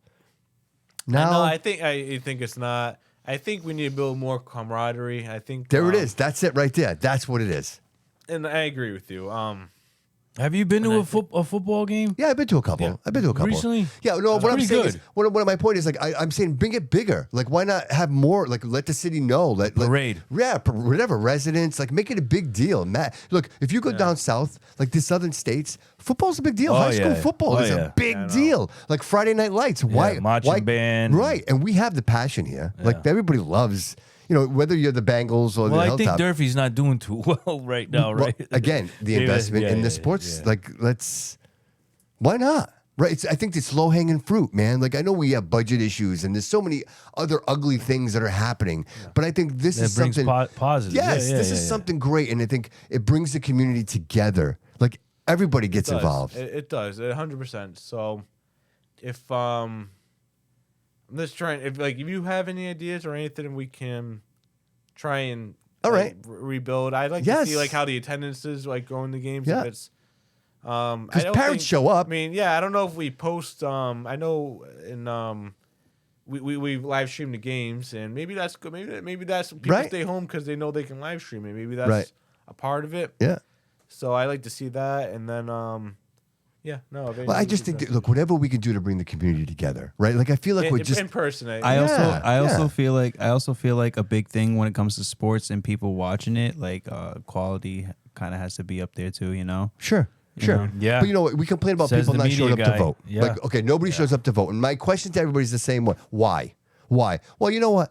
If I know my neighbor, then maybe we go vote together. Like if we're sitting in the stands together and we have common conversation, bro, I ran over 3 potholes coming over here. No shit, me too. Like those conversations taking place, it brings awareness. Ooh. I mean, I know I'm using very basic conversation here, but bringing people together is where the conversation takes place. And if we can do that there, then maybe more people show up to vote because people are invested.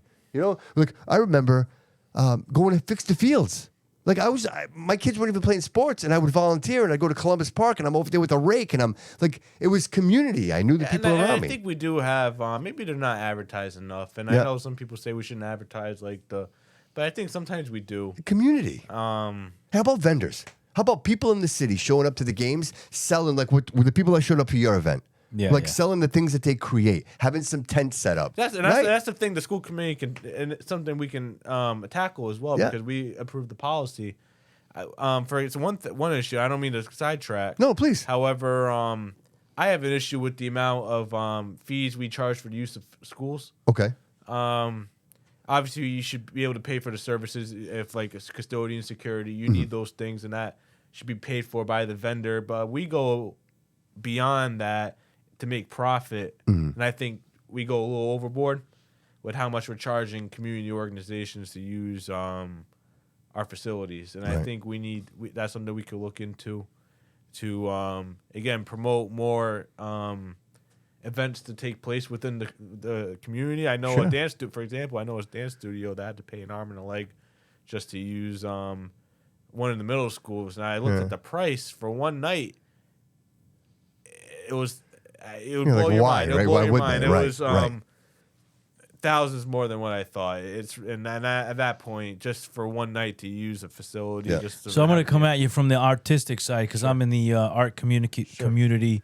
So there's been this thing that's been bounced around with some politicians called Fall Rivers Got Talent. And the idea, and I'm not going to name any names, but the problem in the city is follow through, by the way, which I have a lot of. So anyway, the idea was a collective that I just was like, yeah, I'm going to be part of that. But it wasn't my idea, so that's why there was no follow through. So maybe I'll take the reins. But anyway, that you have to pay to use these schools. To me, that sounds crazy. When you do something that is positive, like Fall Rivers Got Talent, and you involve 6th through whatever 12th grade, things like that, and you shouldn't have to pay for that. Those things are supposed to go before the school committee, and we do have discretion of waiving certain things as well. We have an issue of not following policy, another separate issue. Sure, but to your point, that's something that should come before the school committee. If it's something that's going to benefit kids, as you're saying, then no, definitely. But just in general, I agree with you. We charge way too much for use of facilities, and that's something that needs to be addressed. Like the Battleship Cove, for example. Like I don't know who controls that or where the money goes, but I think that's private. Okay, well, Aaron Bernardo, like one of the coolest events I have ever attended in the city was on the bow of that ship watching the boxing match. Yeah. Like the sun was setting, the place was packed, people were happy, having a great time. I'm like, this is Fall River at its finest right here. So I'm like, Aaron, you're going to do that again? And he's like, Bobby, I couldn't afford to do it even if I wanted to. Like they charge so much money Yeah, to they get upped on the the bow of price that. on 'em. Yeah. Like, Unfortunately. right? And like it's like it doesn't make any sense for me to do it. So we did the gates of the city. That's he did that event at the gates of the city because and I say to myself, you fools, like the battleship, like you're bringing all these people on here. People they're on the ship. They're buying products. They're like, this is the idea. Get people here, and you guys are pricing them out because you want money up front. Like to me, like those are the situations. One thing, I don't mean this is going off school committee. Sure. Chamber of Commerce, this one South Coast idea. Yeah. We need to go back to just representing just Fall River, not having these companies from outside of Fall River trying to decide what's best for Fall River, or vice versa, or trying to decide what's Can you best tell for- us about for New that? Like I didn't know this. Bedford. I'm going off. Yeah, no. Well, there's the one- You're just I mean, talking to the citizen now. You're just one of us. Chamber just- Chamber of Commerce, Regular guy. is used to be the Fall River Chamber of Commerce, advocate for the commerce businesses of Fall River. Sure. They unified with New Bedford. And I think that's in itself controversial. Sure, because New Bedford's doing really good. Had we been getting the best bang for our buck, we were told at the time it would help. Promoting both cities would help both cities. Yeah. Are we getting that? I don't know. I don't know the answer to that, but that's something that should be looked into. Yeah, I was talking to somebody the other day who's an investor. Yeah. And amazing human being. And he's like, Bobby, I want to invest in the city. He's like, so myself and some investors, we went in to talk about opening a restaurant. And we were told that if we wanted to have a meeting to talk about opening a restaurant, that we had to pay a fee to meet with a certain individual before we could even have that conversation. You tell me, I'm really curious. I know I'm not. I'd love to know if it was a. I think you know who. Like, I hate to say the name because I just don't want to throw anything out I'm there. not asking you but to, I but think, I'd but I love think to, you know who that is, and the idea. And then this person said to me, Bobby, I have been doing this for a really long time. And in many cities, he's like, they actually opened up the restaurant in New Bedford. That's why I mentioned this. And he said, never have I ever sat down with a city representative who told me that I had to pay a fee in order to sit down and have a conversation with them. So when I hear things like that, like I'm saying to myself, okay, so this is an individual sharing this with me. How many times has this happened? And how many times does it happen? And things are happening in the city because people are willing to pay the fee. And the ones that aren't willing to pay the fee are going elsewhere to do business because they don't want shenanigans. Yeah, no, I think economic development, we could do a whole other show. Oh, yeah, on for that. sure, man. For sure. I got more school stuff, but go ahead. Yeah. Just to let you know, about 8 at Boomer Ashes. Yeah, I know, he's got us. Commitment at 8:15. All right. So about 5 minutes. We'll do 5 minutes. that We'll do sounds 5 good. minutes. Yeah, 5 please minutes. I just, my this is serious. Go ahead, It's bro. a serious thing. So Durfee, okay, Corey, I forget his first name. He's in the school committee. Yes. Yeah, like the guy. You're not allowed to answer that question. Oh, I can answer any question I want. We have sincere disagreements on policy. All right, we'll leave it at that. We'll leave it at that. Sure. I don't want to dig too deep. That was he. So he is the Corey sister dad, right? The singers. Yes. All right. And Cool. I think they're very good singers. All by right. the All way. right. Yeah. So here I'm not gonna talk about. So when I was in high school, there was a group. He ran it, and another individual called Paul Lee. The program was called the Peaceful Coalition. I've heard of it. Okay. So 2020, there was a double homicide in my neighborhood, the 5th Street Park, Griffin Park. And everybody in the city, the Channel 10, everybody wanted to come to our neighborhood organization, our meeting at the Corky Row, and give their 2 cents on all kinds of random stuff that had nothing to do with the murders. And I brought up, like, hey, what happened to the Peaceful Coalition? And Mr. Corey kind of just gave, he replied not with an answer, but almost like, it's not my fault that it doesn't exist. I want it to exist. That's kind of the answer I got from him. So Peaceful Coalition, just so you know, was in Durfee. It's when you would take this gang member, opposing gang member, and you'd stick them in the same room. And, 13, 14, 15-year-old kids are knuckleheads. They don't think the way we think, Right, and right. I was one of them. So Yeah. when you sat in the opposition, somebody that You're supposedly right. Yeah. Right. Yes. It makes you have a conversation, or it makes you like, there he is right there. Like, there's my guy that I fucking hate. You know what I mean? Yeah. And now you what happens is you start growing up mentally. Like, what do I really have a problem with this guy for? Right. What am I really? Well, doing? you're actually presented with it, right? You're presented with this person in front of you. You realize we're really pretty much the same person. I've talked to a few people who have went through that program when it did exist, and the same. It worked for me. Okay. When I was. That's great to know, right, Colin? To hear something like that. I was a gang member end of 5th grade, Yeah. 5th, 6th, 7th, 8. When I got to Durfee, I was still a gang member, you know, and it took that program and other things for me to wake up to realize, what the fuck am I doing? Like, this is stupid. You know what I mean? So you're saying that program actually really works, and I'm not the only one that will say that. I know a friend of mine who works for Fall River Recreation, and he said the same thing, and we bonded over that. Dude, thanks for sharing that, bro. That matters. Yeah. So I mean, a program like that, I mean. Why do we have anything like that? And I think the answer is no. But not like that. No, not like how you described. We do have because gang violence is big in this city, guns and So I'm sorry. There is youth court. We do have a youth court program, which has from what we're told, it has positive numbers, but nothing like that. And I think, especially now, I think that's something that should be considered being brought back. You have youth court? Yes.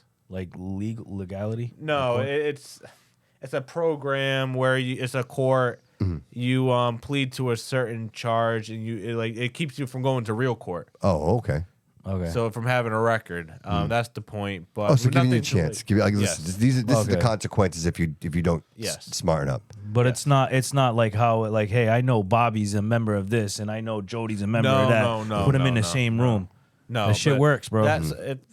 As you said, it's something that should be brought back, and that's something I can get you in touch with the superintendent. I'm being serious with this too. No. I play a character, and Bobby knows I'm a serious guy. That's something that I've talked to a few people, and I think I would love to be a part of it because I know I experienced it. And I know it works. I think I know the right people to get you in touch with. Wow, that'd be great. Serious. So, that's amazing. We'll link. I love to hear this. Like the thing's actually happening. You know what I mean? I've been saving this. I was letting you do your thing. Perfect. Colin, I have to mention this because the audience would be mad if I didn't.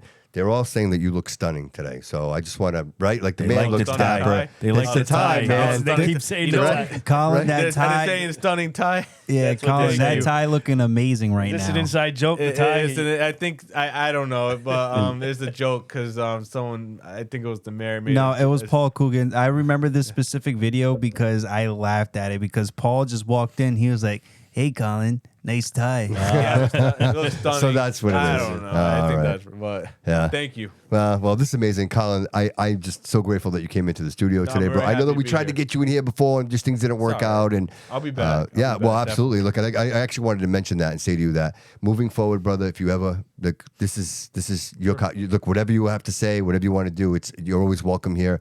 I appreciate the fact that you're so candid with us. I appreciate the fact that you put your hat in the ring and you're doing this, and you're in it for the right reasons, brother. And I can feel that. You know, and as I say, one thing that I'm blessed is that I can sit down with you guys and have these conversations and really feel the energy and realize you can tell when people are bullshitting you, man. Like this is the way it is, and I feel like that's not happening. I feel like everybody's in it for the right reasons. People care, and I think the citizens should feel really good about the people that are in place in the school committee right now. And I think you should look forward to January. Yeah, right. I'm excited. I'm excited for it. I'm excited for it, and for the school committee. Yeah, and so and walking out of here, Colin, is there anything you want to say to the constituents? No, I want to thank you, Bobby, for having me on, and for being candid, and for having a very relaxing environment. Thank you, your boy Loco.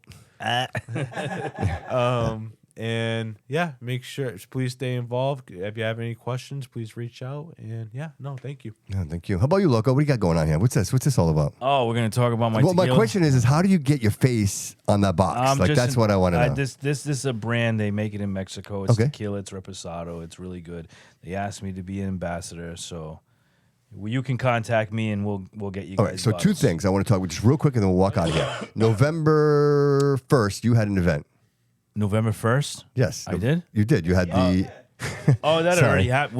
We're past that. Yes, I'm talking about November 1st. And it was a huge event. It was a costume. Real quick, how did it go? I wasn't able to make it. We all dressed like people from the 70s. We had Jerry curls and afros and bell bottoms, and it was great. A lot of people show up? Yeah. Jeffrey Dahmer showed up. Yeah, this guy, Jody, dressed as Jeffrey Dahmer. Yeah. I lost it when I saw him. Can I ask you a question, dude? Not to put you on the spot. Yeah. Why do you do this stuff outside of the city? Why not do it here? I do stuff here. You No, rep more. that summer. No, I know that, but more here. More here, less there. Is it depends. Is it because like you're expanding? Because I would understand that. Yeah. Like, if you're So expanding the market. honestly, Fall River is a very tough place. There's a lot of That's kind of how I was kind of hoping you'd say that. Yeah, there's a lot of old school ways of thinking, a lot of hatred. And not only a lot that, of- you collabed with Mula Monopoly. yeah, that's and from Worcester. that's a particular event. He's the guy that I collaborated with is from Worcester. Yeah. So Well, because I know you had some issues when we had that event at the Yeah. Cultural Center. Like there was another venue. yeah, we were and- supposed to do it below my studio, and the person as the landlord said he didn't want that type of crowd. which was an amazing crowd, too, by the way. and he didn't want that type of people, so we used the cultural center. But I've been hanging out with people from the arts community, and I've been learning a thing or two. I was at City Hall yesterday, and things are going to be changing in the city, so that's why I'm here hanging out with this guy. Yep. And I think things are gonna like. Yeah, I feel it too, bro. 2026, Yeah. it's coming. Yeah. Well, I appreciate you coming in today, bro. I appreciate Thank you so guys. much. Shit. Yeah. That's all right. Thank you, brother. So we have a big event coming up December 6th over at the Brew House District. I'm working with Nick, working with Marco. Oh, I like Nick. Have you had a Nick's chance to go my yet? guy. Have you had a I've chance to been go to to the Brew Brew House, House? Well, no, for the Nick's rap my pack dog. night. No, but I know Nick, and he does a good job. All right, so December 6th, I'm going to hold you to it, bro. mozzarella What day is it? sticks December ever. 6th. I think it's a Friday night, I All right, believe. yeah, all right, Yeah, so it's a we'll- Frank Sinatra night. I believe we'll be broadcasting live. The Bobby Couto show will be there live. So it'll be a huge event. I like to have everybody come in let and me just know. Yeah. hang out. So Well, maybe you'll come upstairs to my studio for once, and I've been here 100 times. I mean, I would love to come see your studio. Your boy I don't Local think- TV's I right invite you. upstairs. I'm like, hey, come to my studio. Like, I don't know if I got that from you yet. I don't know if I got it. Hey, come to my studio. You're invited. All right. So is Colin. All right. All right, I'll be down. That'd be great. Diaz. All right. Nice. What? Damn it. You did. Listen.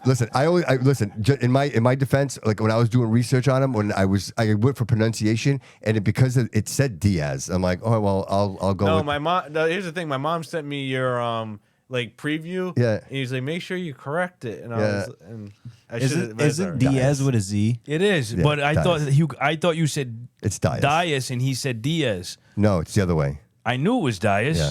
Yeah. I have this thing about like the ends of people's names, like Fiorentina restaurant. I say Fiorentinis. Like I like to put like acronyms at the end of people's names. You know what I mean? It's just something I've always done. I don't know. It's just my thing. Jody, Good job, thank you so much, guys. brother. I Thank appreciate you being here. Everybody, Thank you. follow, and subscribe to the show if you haven't done so already. Please leave a review. Apple, it really matters. It's really the momentum of the show, and without that, like we really can't gauge the interactions. We appreciate everybody joining the live cast. We've got a couple of shows coming up, a couple of one-on-ones in the old style Bobby Couto element, and I'm looking forward to that. But please remember to like, follow, and subscribe, and we appreciate you being here. And remember, everyone, always remember that all roads lead here. Absolutely.